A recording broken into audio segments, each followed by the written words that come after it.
All right, we are going to dip out of that live speech by Emmanuel Macron, speaking from the Louvre Museum after its director raised serious concerns about structural problems at the Paris landmark.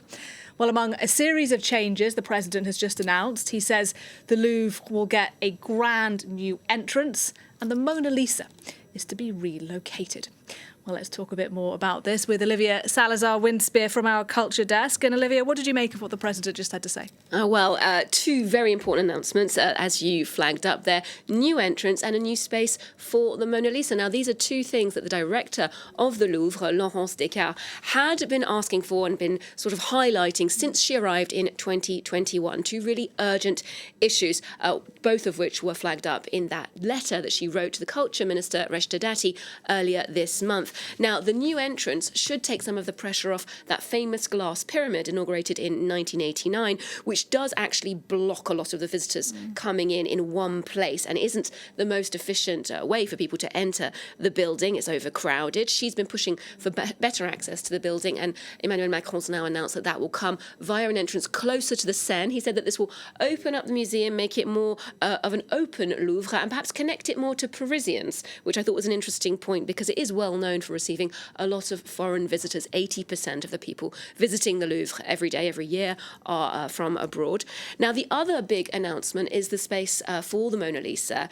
Anyone who's visited the Louvre recently will know that as you approach the room where it's located, there are huge crowds. There are sometimes queues. It's in the Denon wing where there are other very famous French paintings, Italian paintings. You have Liberty leading the people right next to it. You have the Delacroix, the Jericho Raft of the Medusa. You have Italian Renaissance paintings from Mantegna, Bellini and Raphael. So it's not really organised for the best access. And as Laurence Descartes pointed out in her speech, 20 to 30,000 people come to see the Mona Lisa every day. So that does actually merit its own space. And as Emmanuel Macron pointed out, it could also come with a bit more of an educational, a bit more context, a bit more space for learning and really contemplating that photo. I think that what the president was trying to do here is position the Louvre as a centre for art history, a centre for education, and saying that the new spaces, the new areas that they will create for educational projects and visitor spaces as well, to give visitors a bit more space to breathe, to sit down, to rest, should make it a bit more of a comfortable experience. And Olivia, where do you think these announcements today by President Macron fit with his sort of record on protecting French heritage, protecting French culture? Well, he flagged it up. This is a hugely potent symbol of France's cultural institutions, an institution, a building that's been there for 8 centuries. It's incredibly meaningful to Parisians, to the French, and to him himself, because he celebrated his electoral win there in 2017 with a party at the Louvre. Of course, this is what we call soft power. You know, when we're talking about such visible cultural monuments, it really does anchor France's place on the world stage. So it's good for him and his cultural policies.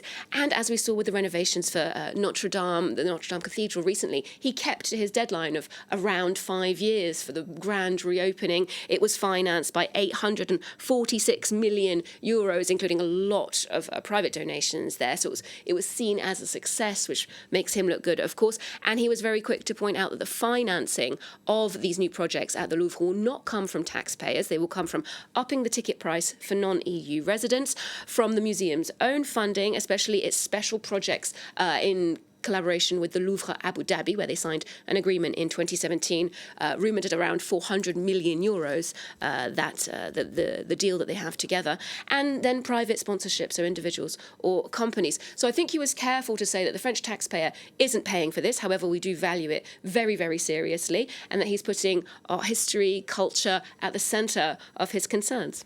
Olivia Salazar-Winspear, thanks very much indeed. You're hearing there about some of the changes that the French president has just announced to the Louvre Museum here in Paris.